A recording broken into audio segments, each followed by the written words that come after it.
Welcome back to the GCSE Maths Pro YouTube channel. In this video, we will be looking at how to work out the volume of different prisms. So first of all, what do we mean by prism? It is a 3D shape, but more specifically, where the cross-section is the same the whole way through. So what I mean by the cross-section is, I guess in other words, I would call it the front face, right? The face that gets repeated, or the shape or side that gets repeated. So see here, this triangle gets repeated all the way through the 3D shape. Over here, that's exactly the same triangle, isn't it? The same face. Any cylinder is a prism because the circle is the front face. That's the bit that repeats itself, isn't it? All the way through the cylinder. Cuboids and cubes are obviously also prisms because the rectangle or the square will repeat itself again all the way through. If you were to cut these at any point, you would get that same cross-section, the same face. So all of these are examples of prisms. Now, for any type of prism, they will expect you to know how to work out the volume. They might not necessarily give you an exact formula. So the general gist of the formula for prisms is that you need to work out the area of the cross-section. Now the cross-section is another word for, I like to call it the front face, as I've just said, the face that repeats itself the whole way through. So in this case, the cross-section would be the rectangle here. In the case of a cylinder, the cross-section would be the circle because that's what repeats itself. You multiply that by the length of the repetition. So what I mean by that is, how far is that repeated? So you can see for this cuboid, that would be in this case the height, just because of the orientation. Over here, for the cylinder, because it's on its side, you might call it the length. You might call it the depth. So I haven't really used a word as such there, because it could be the height, it could be the length, it could be the depth, whatever you really want to call it. But you can see that you would find the area of the cross-section, and when it repeats itself is normally 90 degrees from the other measurement. You can see here, this circle would be 90 degrees from the length. So that's what's making it 3D, right? We're taking one face, we're multiplying it by a dimension that is 90 degrees away. That's where it repeats itself, isn't it? So however you want to remember that, whatever language works for you, that's what you go with. So specifically for the cuboid, the front face or the cross-section would be the rectangle here. That would obviously assume that you would know certain formulas for area as well. So you need to make sure that you do know the area of a rectangle, the area of a square, the area of a circle, a triangle. Any shape like that can be repeated to make it into a 3D prism. So the area of a rectangle, you would do length times width, and then you would multiply it by the side where you can see that that face is repeated. So that would be, in that case, the height, wouldn't it?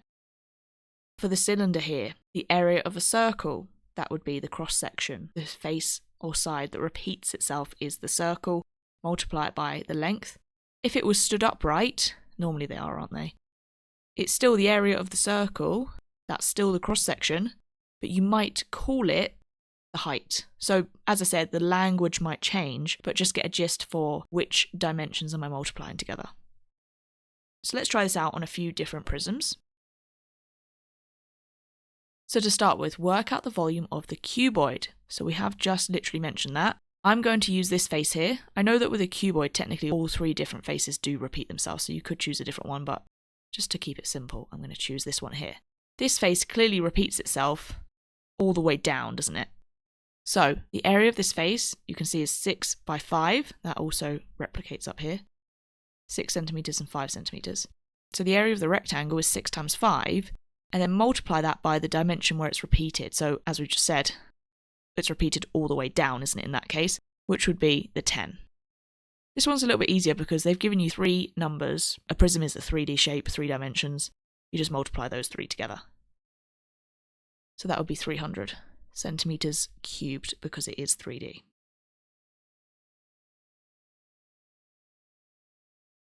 For this one, we've got another cuboid. So to work out the volume, I'm going to choose one of these faces because, as I said, with cuboids particularly, you have 3 options for the faces that repeat themselves, don't you? So not for every prism, but for cuboids, yes. I'm probably going to choose this face here, this cross-section. Don't know why, it just makes sense to me. If you want to use this top one, that's also fine. If you want to use the front one that repeats itself backwards, that's fine. For the cuboid, that works. So the area of the cross-section would be length times width, 2 times 7.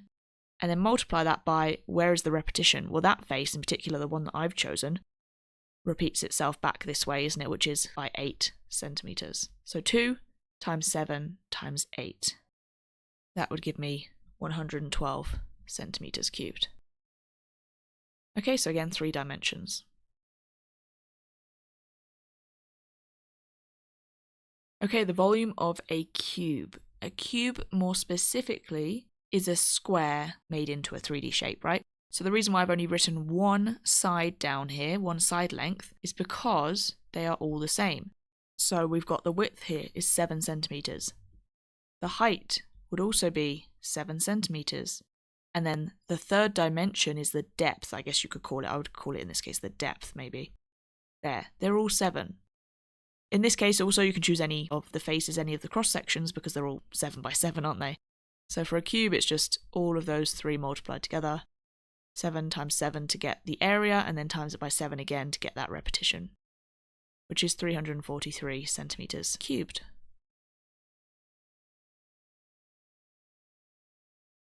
Okay, so those are some of the easier ones. Now we have to work out the volume of the triangular prism.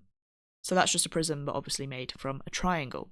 So now we're getting into the ones where we only got one option for the cross section. That's obviously the triangle, isn't it? That's the only shape, or the only side that repeats itself throughout the whole prism.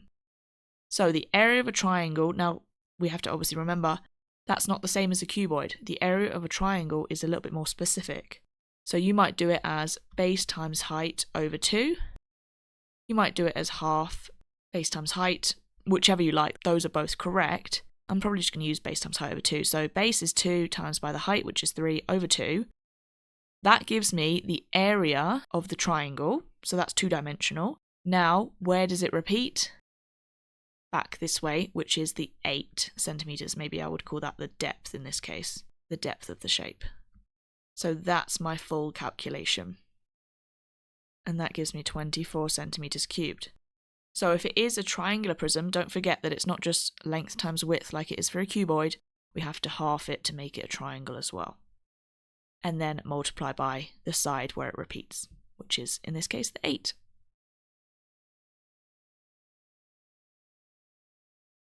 Okay, another triangular prism. Work out the volume of the triangular prism. This one is slightly harder, not quite as straightforward as the other one.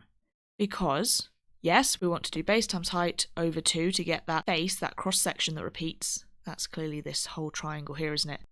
But, yes, we have the base, it's 4. We don't have the height of the triangle, the 2-dimensional triangle here, do we?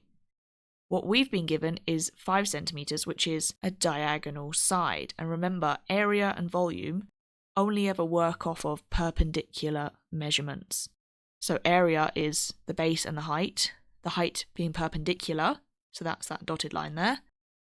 So for this one, we have to pause for a second. We actually need to bring in another topic that we know that relates to triangles to help us work out that height. I do actually want to know, let's get rid of all this so we can see. I do want to know that height there, this side here. I do want to know that. As you can see, it's 90 degrees.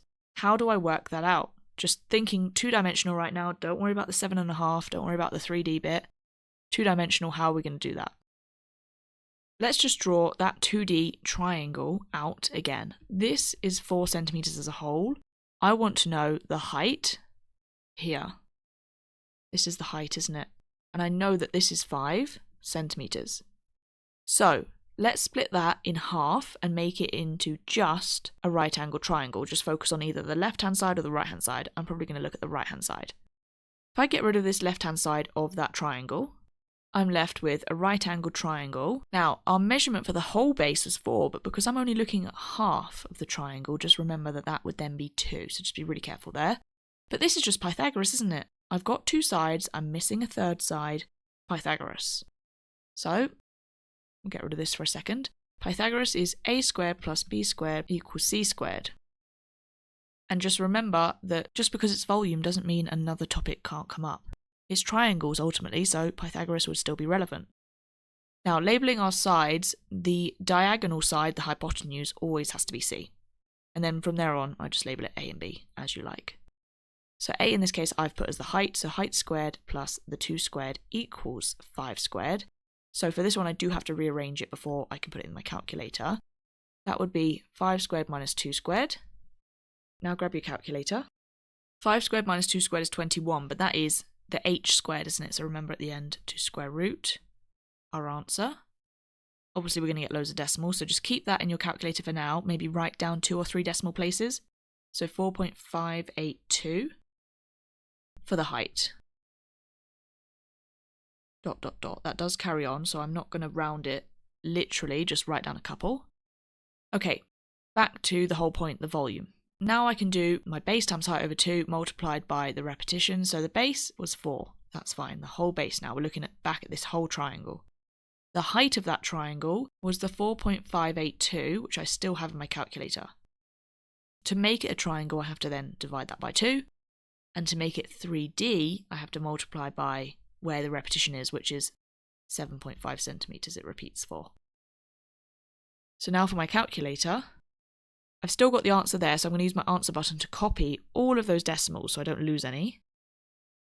So 4 times answer over 2 multiplied by the 7.5. Now I can round it. I'm going to do 3 significant figures or whatever they've told you in your exam question. 68.7 that would be. 68.7 centimeters cubed. So if you haven't got all the dimensions you're looking for, try and use problem solving skills and think, well, what else can I use? What else is in my syllabus that might help me work out any missing sides or dimensions? Okay, work out the volume of the cylinder. So the front face or the cross section that repeats itself is the circle, isn't it? So we need to know the area of a circle. We have here that the radius is 3. The area of a circle is pi r squared. And then in this case, to make it volume, I'm going to multiply by the height because it is stood up, isn't it? So pi times the radius squared, 3 squared, times by the height, which is 9. That would give me 81 pi, but now let's convert it into a decimal from the calculator. That gives me 254.469 ... So let's say 254.5 to 1 decimal place. Centimeters cubed. So the only thing we've changed here is we now worked out the area of a circle with that formula, rather than a triangle, rather than a rectangle. Okay, so we've gone through some commonly asked prisms. Now I've got a couple of questions where we're going to reverse it as well. We need to know how to not only work out the volume, but also use the volume to work backwards. So here we're told that the volume of the cuboid is 210.7 centimeters cubed. Work out the length x. So you can see that we've got 3 dimensions, but one of them's missing, and we do know the volume. So let's set up the whole formula, the equation for the volume. So for the volume, I would probably do, again, because it's a cuboid, choose the face that you want to use as your cross section. I think I'd probably use this one, but you can choose a different one. So area of a rectangle, for that rectangle there would be 4.9 multiplied by 8.6. And then to make it into a 3D prism, I multiply by the dimension where it's repeating itself, which is the x centimeters, isn't it? Or in other words, the length. Multiply that by the x. Now I can actually write equals because I know the answer to that should be 210.7. So then let's get our calculator. What I can do is just multiply the 4.9 and the 8.6. That gives me 42.14. So that would be 42.14 x equals 210.7. So now just think about algebra. How can I solve this? If I want to know what x is, I need to solve the equation, get x on its own. Well, let's just remove the 42.14. That means I need to divide it, don't I? Because currently it's multiplied. To move it across to the other side of the equation, I do the opposite, which is divide. And there you can see that has given me that x is 5. So that would just be centimeters, not centimeters cubed, because now it is just one dimension, isn't it, the length. So I've used that formula, set it up, put it equal to the volume, and then just used algebra, basically, just rearranged it. This one is very similar. We just now have a triangular prism instead of a cuboid, so just remember which formulas you need. The volume of the triangular prism is 718 centimeters cubed. work out the width y here. Give your answer to 1 decimal place. Okay. So we've basically just done that, haven't we? The face that repeats itself, or the cross section, is this triangle here. So let's work out the area of a triangle, which we've just said is base, or in this case they called it the width.